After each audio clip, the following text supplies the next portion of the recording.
اس لیے پلیز وہ لاکٹ میرے حوالے کر دو۔ مجھے میری جان کی پرواہ نہیں ہے، میرے لیے میرا ملک عزیز ہے۔ میں اپنے ملک کے لیے ہمیشہ سے کچھ کرنا چاہتا تھا، اور کچھ نہ صحیح لیکن اگر اس لاکٹ کو میں نے اس کے اصل حقدار تک نہ پہنچایا تو یہ میری وطن کے ساتھ غداری ہوگی، اور میں اپنے آپ پر غدار ہونے کا دھبا نہیں لگا سکتا۔ وہ جذباتی ہو رہا تھا جبکہ دارم اسے گہری نظروں سے دیکھ رہا تھا۔ ارے دارم سائی، تم یہاں ساحر سائی کے کمرے میں کیا کر رہے ہو؟ مجھے تو ساحر سے ضروری بات کرنی تھی، مجھے لگا سو رہا ہوگا، شکر ہے جاگ رہا ہے۔ دروازے پر ہونے والی دستک پر ساحر نے اپنے باپ کو دروازے پر کھڑا دیکھا تھا۔ نہیں بابا، سائی سو گیا تھا، پھر آنکھ لگی، آپ آئے نا اندر۔ اس نے تنے ہوئے اعصاب کو نارمل کرتے ہوئے انہیں مخاطب کیا۔ یہاں نہیں میری جان، چھت پہ آ جاؤ، وہیں بات ہوگی، بہت ضروری بات ہے، ورنہ تمہیں پتہ ہے میں اتنی رات گئے تمہیں ہرگز تنگ نہیں کرتا۔ وہ اسے اشارہ دیتے اوپر چھت پہ آنے کا کہہ کر جا چکے تھے۔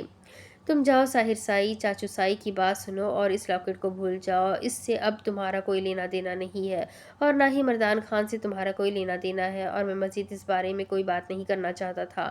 وہ اس کے کمرے سے نکل گیا، جبکہ ساحر چاہ کر بھی اسے روک نہیں پایا تھا۔ اس نے غصے سے ایک نظر زاوش کی طرف دیکھا تھا جو بیڈ پر بیٹھی آنسو بہانے میں مصروف تھی۔ اسے سب سے زیادہ غصہ اسی پر آ رہا تھا۔ یہ آنسو بہانا بند کرو، یہ سب چوچلے میری برداشت سے باہر ہے۔ سنا تم نے؟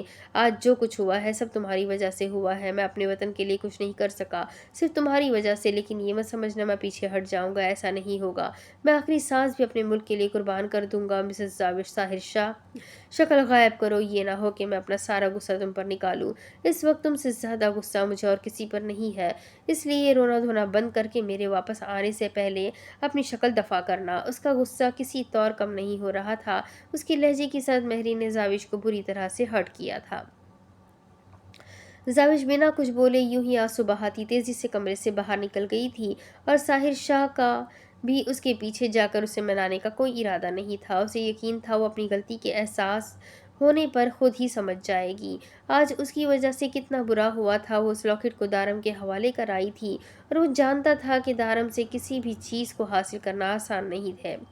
دارم ایک ہی بار فیصلہ کرتا تھا اور وہ طے کر چکا تھا کہ ساحر اس کیس میں انوالو نہیں ہوگا۔ کاش وہ اس راکٹ کو پاکستان آرمی ایجنسی تک پہنچا سکتا، ایک شفاف مجرم کو اس کے کیے کی سزا مل جاتی۔ وہ جانتا تھا وہ کوئی عام سا گینگسٹر یا گلی کا گنڈا نہیں ہے، بلکہ وہ ایک دہشت گرد ہے جو 8 سال سے ملک کو اندر ہی اندر برباد کرنے کی تیاریاں کر رہا ہے۔ اس نے ایک دو نہیں، ہزاروں کے حساب سے قتل کیے تھے، لوگوں کو مروایا تھا، بے قصوروں پر ظلم کیا تھا۔ اسے تو دارم پر یقین نہیں آ رہا تھا۔ سب کچھ جاننے کے باوجود وہ اسے اس کیس سے نکالنا چاہتا تھا، نہ کہ خود اس کی مدد کرنا چاہتا تھا۔ وہ اس طرح کے جھگڑوں میں پڑنا ہی نہیں چاہتا تھا۔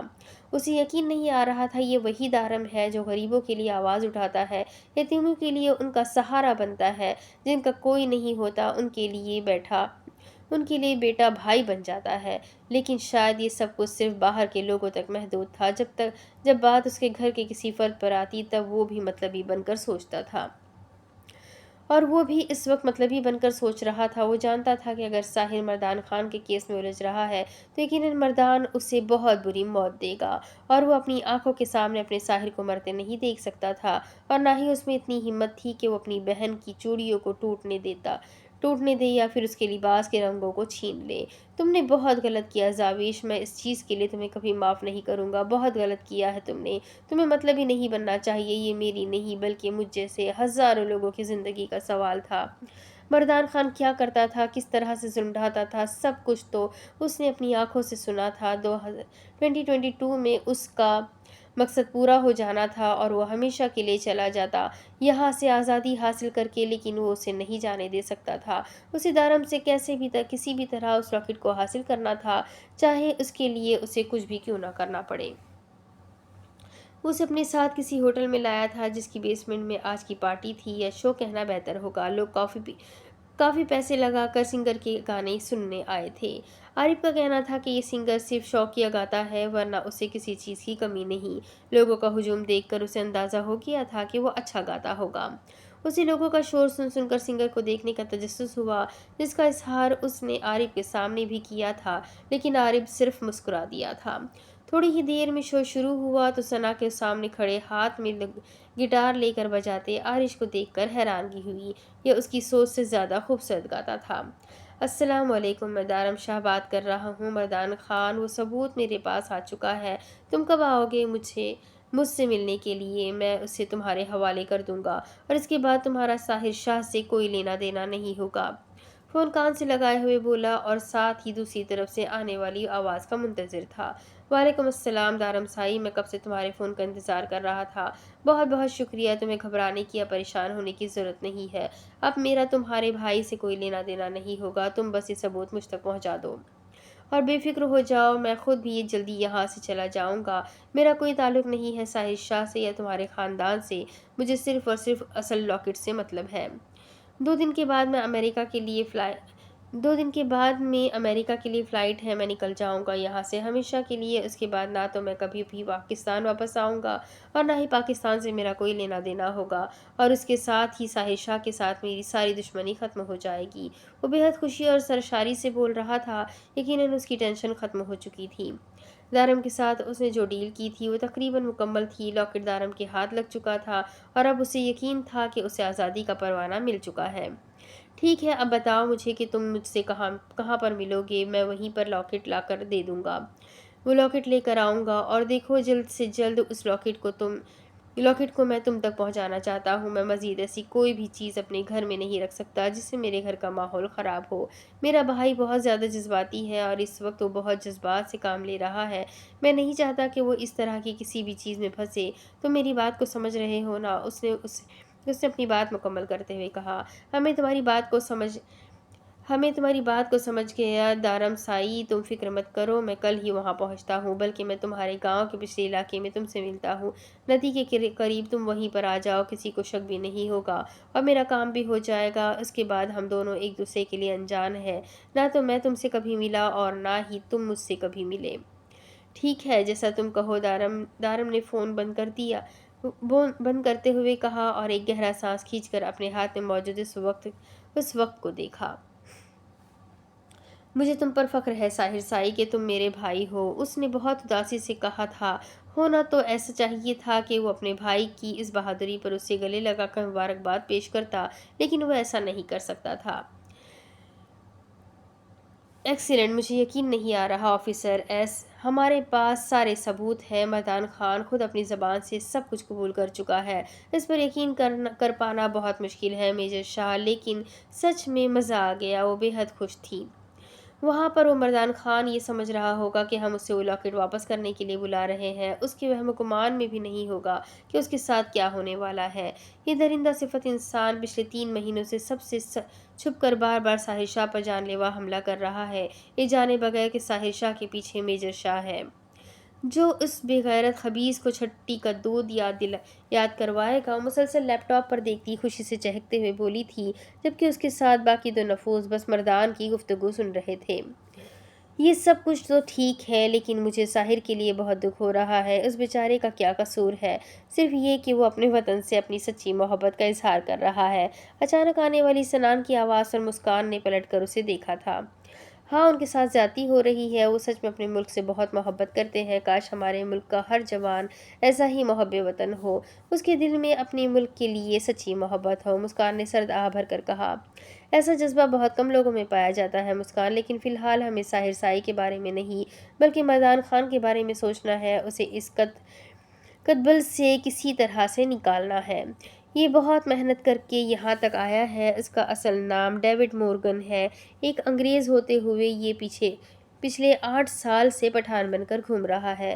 اس نے پٹھان جیسی ایماندار قوم کو بدنام کرنے کی کوشش کی ہے۔